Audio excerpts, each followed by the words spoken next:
skinniest. Like, I feel like you're the ultimate fatty on the inside. And on the inside, for sure. Yeah. Hey Fruit Bats, it's Frilly Banana Girl here. Welcome to another episode. So today's video is on Shane Dawson. He just did a video about having body dysmorphia, and I want to share my thoughts about that. And before any of you say, stop hating on Shane, Freely, I actually like the guy. I enjoy a lot of his videos. I enjoy his sense of humor. So this is actually about helping him. And if you've got a problem with me actually helping people on my own channel, then you can go fruit yourself and get off my channel. Okay, down to serious banana business. Here's Shane to fill you in more on how he's feeling. Hey guys, today I wanted to make a different kind of video. This is weird for me because I haven't done one of these in a long time where I've just kind of shared something about myself. The last time I did this was a few years ago when I talked about my depression, and it helped a lot of people, and I thought I would talk about something today that might help some more people. Well, I feel like I might have touched on this before, but I have a pretty severe case of body dysmorphia.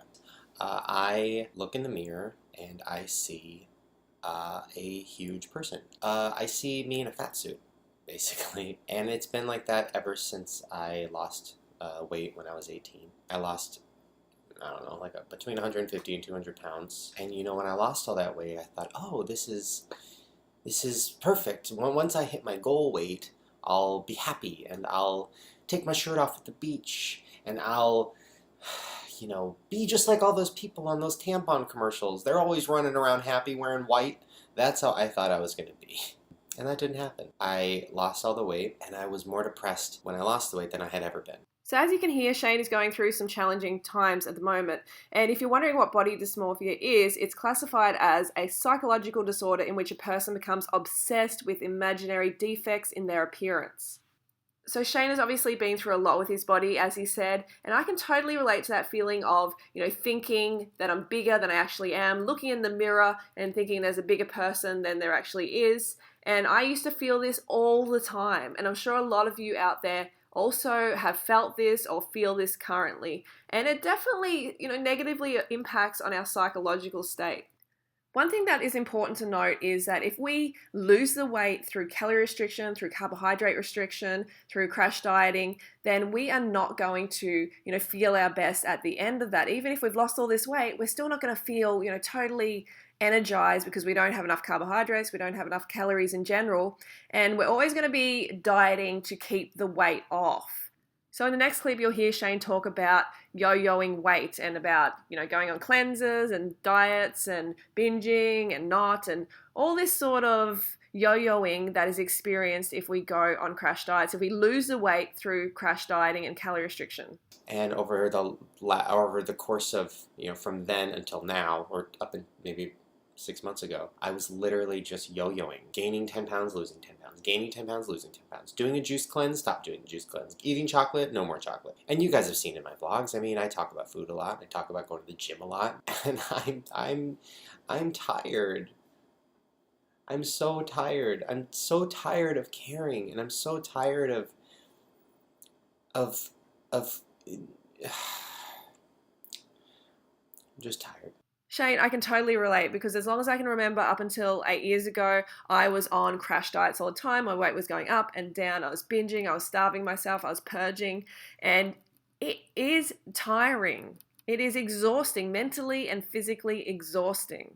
To be honest, it pisses me off how there is no focus on nutritional therapy when it comes to these disorders. And when I say nutritional therapy, I mean how diet relates to brain function and how they are intricately linked. How you feel about yourself and how you see yourself and how it is related to what you are ingesting. But there is no money in getting people healthier and empowered and eating more fruits and vegetables. There's money in keeping people sick and depressed and prescribing them drugs and keeping them dependent on the system. And labeling people with a disorder which becomes their identity and which they cling to in order not to change. Hey, I have this disorder, so I can't change. This is just me. Well, I'm here to tell you that you are not your disorder and you can take steps to change your life today. And it starts with what you put in your gob. So one thing I've noticed in Shane's videos is that he eats a lot of junk food, and some of you might be like, oh, he just eats a little bit here and there, but it's still adding up to a lot of chemical-laden, processed, animal product heavy, high fat junk food. And that is not going to make Shane feel good about himself at all. I mean, if I was eating those foods still, actually, I don't even see them as foods anymore. I see them more as substances. And if I was abusing those substances still, I would still feel shit like I used to, suicidally depressed. And, it was just so hard for me to feel good about myself, so I can understand how Shane is feeling.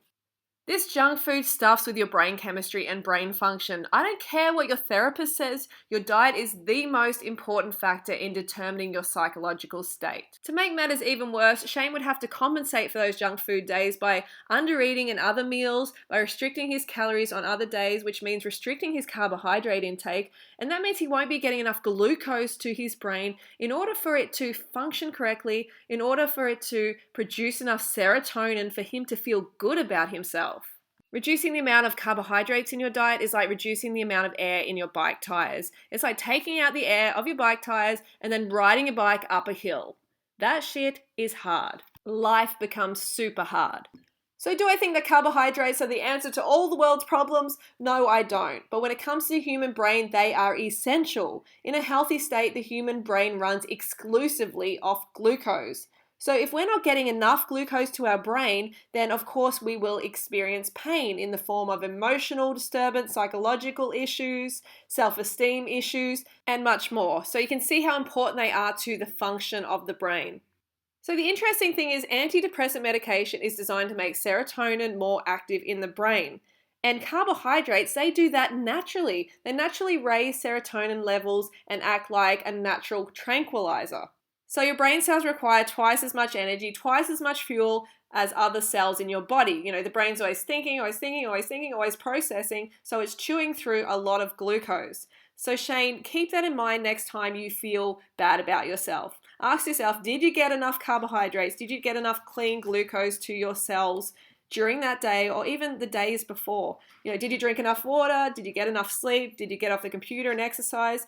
Address your basic physiological needs. This is so important, and carbohydrates is number one. If you restrict your calories, you're going to be restricting your carbohydrates, which means you're restricting your brain fuel. And as a result, it's going to be extra hard to access those feelings of happiness, of fulfillment, and of gratitude for everything you have in life. So Shane obviously has a lot going for him. He's a good-looking guy. He's just made a movie called Not Cool, which is in theaters, and it's doing really well. He has a lot to be grateful for, to be thankful for, and he's obviously worked very, very hard to get to where he's at.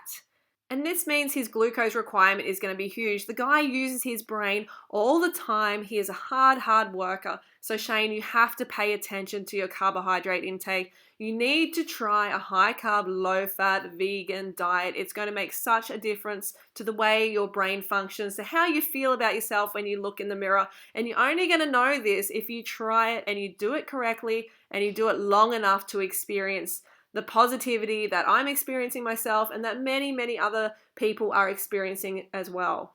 So what's the number one food for feeling your best? That is bananas, okay? Bananas are definitely the best. Bananas not only contain a lot of good fruit sugar, which helps you, helps fuel your brain, but also tryptophan, a type of protein that the body converts into serotonin, and it's known to make you feel relaxed, improve your mood, help you sleep better, and all round make you happier. So Shane, you said you're feeling tired and depressed. Well, I recommend bananas. Bananas are the number one feel-good food.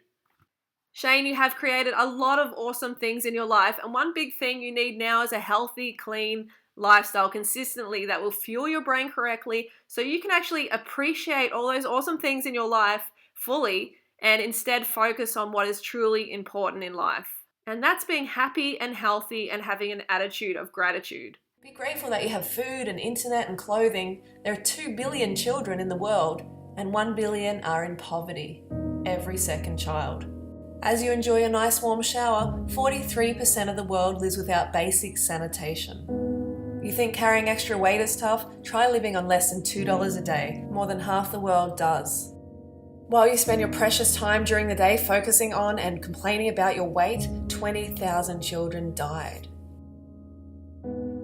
How tough do you really have it?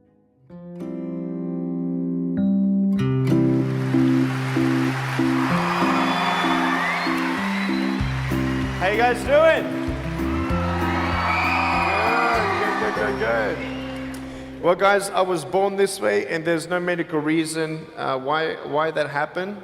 My brother and my sister were born with arms and legs, and sometimes in life, things happen that don't make sense. My doctors never thought that I'd be able to walk, and today, I'm walking. And then you compare each other with how we look, and I wish I was smarter, I wish I was taller, I wish I was shorter, I wish I was more popular, I wish I did this, I wish I didn't have that. I wish my life was different. That was me when I was about 8 years old. I looked at myself and I looked at everybody else, and everyone else had more than me. And I'm asking, why? Why me? Have you ever asked the why me questions, but get nowhere? If I had no answers from the doctors, and if I had no answers from my parents, I still have a choice every day in my life to keep going or give up. Deeper down, she has found the one thing love. So she is looking for it in all the wrong places.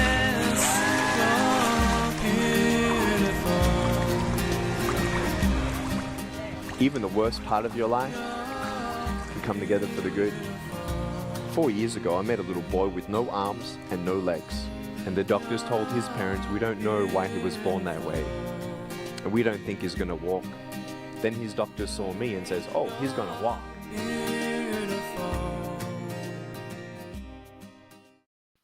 Okay, Shane, you can do this. You got this. Curl the fuck up and join us on the Raw Till 4 lifestyle. And if you're watching and you've had a positive experience with your self-esteem, with how you feel about yourself since going on this lifestyle, then please leave it in the comments below to inspire others who might be struggling. Okay, fruit bats, so don't forget to go fruit or root yourself. If you found this video helpful, give us a thumbs up, let Shane know that I made it, and I will see you soon.